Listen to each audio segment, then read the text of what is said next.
Good morning class 11th। As you know आज आपका एक नया टॉपिक शुरू करने जा रहे हैं, इसका नाम है जर्नल एंट्री। बहुत इंपॉर्टेंट टॉपिक है जर्नल एंट्री बच्चों।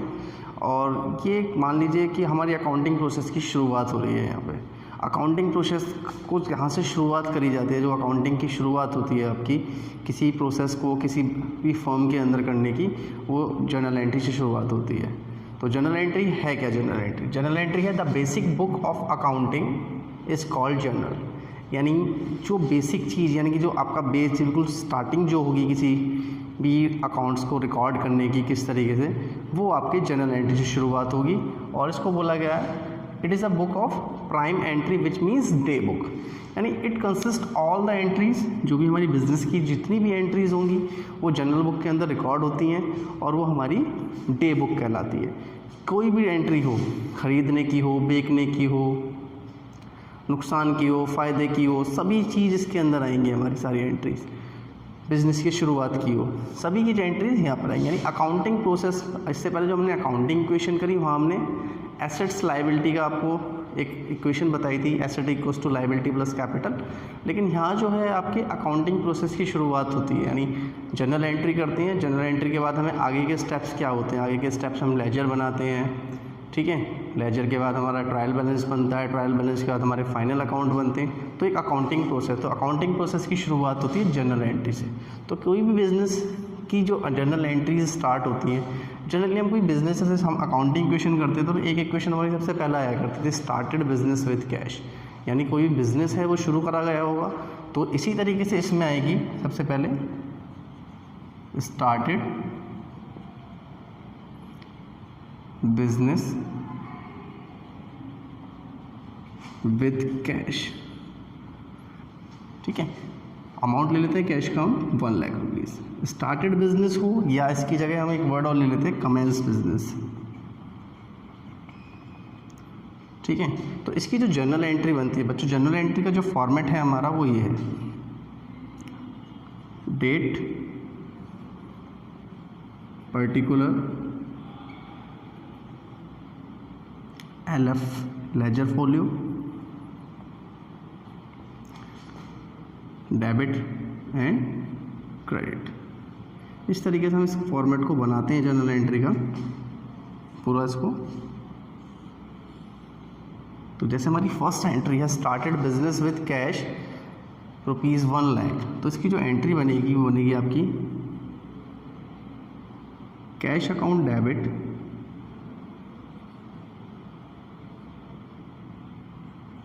To capital account.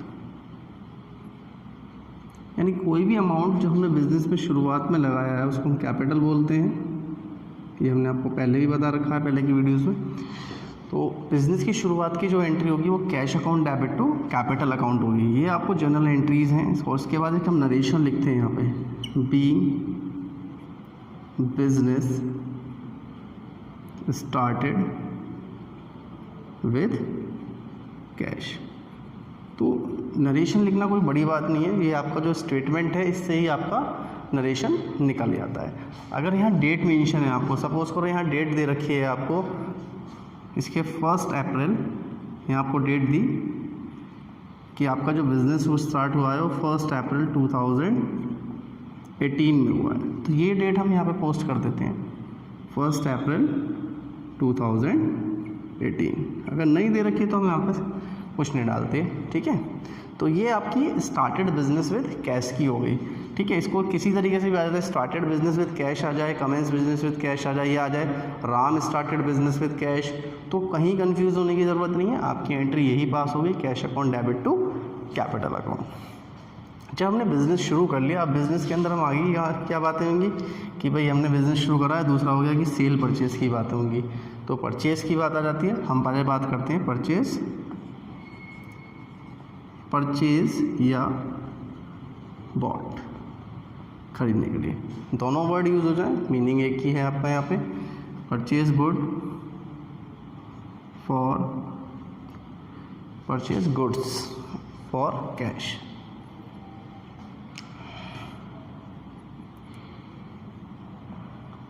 For cash 50,000 और यहाँ डेट डाल दी है, मान लीजिए 10th of April 2018।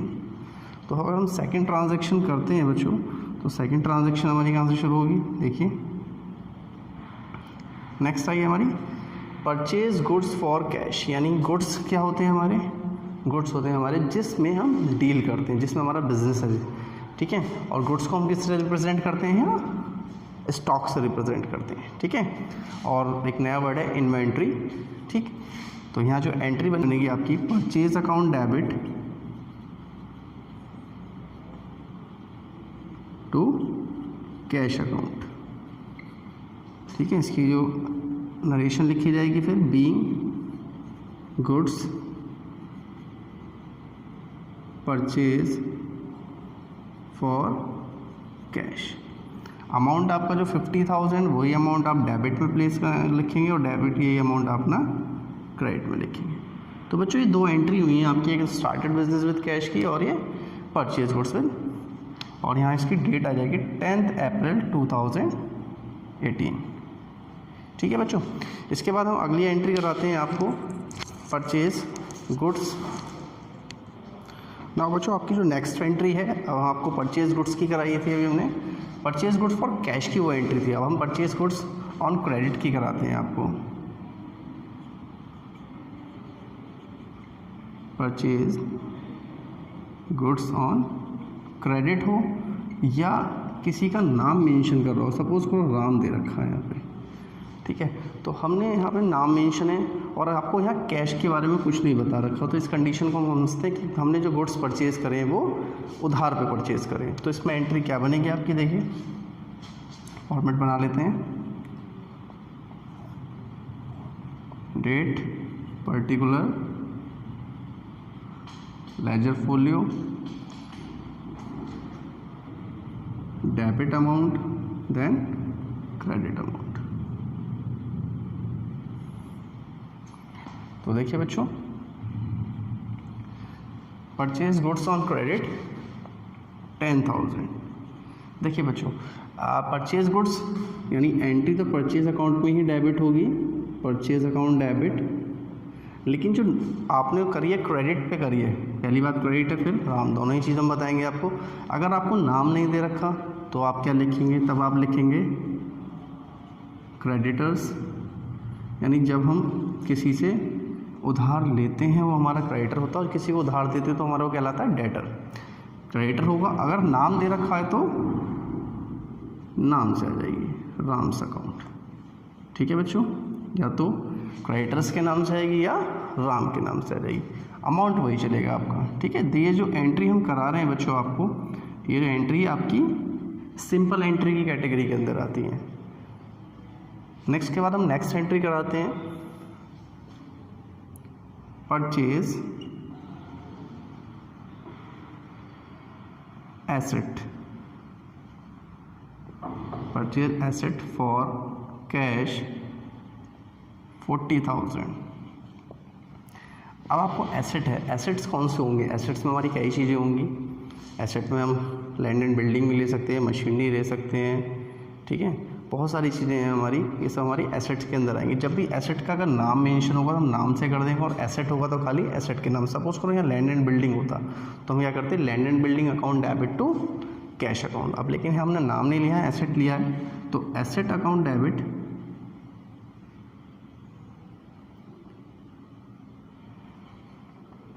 To cash account. तो ये आपका 40,000 ये अमाउंट आ गया आपका। इसके बाद purchase goods, purchase asset,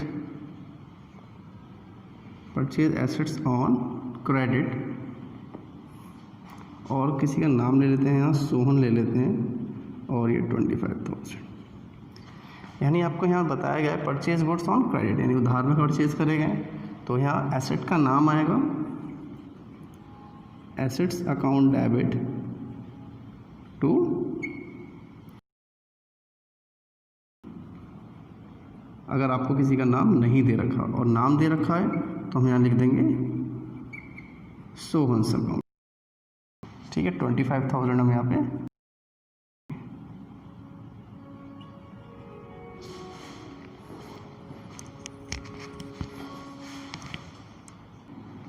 now student purchase on stock के बाद हम सोल्ड गुड्स की बात करते हैं। सोल्ड गुड्स की भी हम 2 एंट्री कराते हैं आपकी, एक कैश की और एक क्रेडिट की, ठीक है। तो देखिए सोल्ड गुड फॉर कैश, तो इसकी एंट्री बनेगी cash account debit sales account, और अमाउंट आएगा आपका 15,000 डेबिट में और 15,000 क्रेडिट में। हम पहले बता चुके हैं आपको, ये जो एंट्रीज करा रहे हैं हम सिंपल एंट्रीज हैं, तो एक डेबिट में है और एक क्रेडिट एंट्री है जो अमाउंट है इसका। इसके बाद हमारी सोल्ड गुड्स ऑन क्रेडिट, यानी हमने गुड्स जो सोल्ड करें वो उधार में करें, ठीक है। तो जब हम उधार में करते हैं तो या देखो सपोज करो यहाँ क्रेडिट की जगह किसी का नाम आ जाए, मान लो रमेश आ गया यहाँ पे, तो क्या होगा? देखिए अगर क्रेडिट में है तो हम इसको लिखेंगे, अगर हम किसी को उधार देते हैं, उधार लेते हैं तो क्या कहलाता है? वो क्रेडिटर कहलाता है, और जब उधार देते हैं तो वो कहलाता है हमारा डेटर। तो डेटर्स अकाउंट डेबिट या रमेश अकाउंट डेबिट, नाम के साथ हमेशा अपॉस्ट्रोफी एस जरूर लगाना, अदरवाइज एंट्री गलत हो जाएगी। टू सेल्स अकाउंट, अमाउंट आपका 10,000,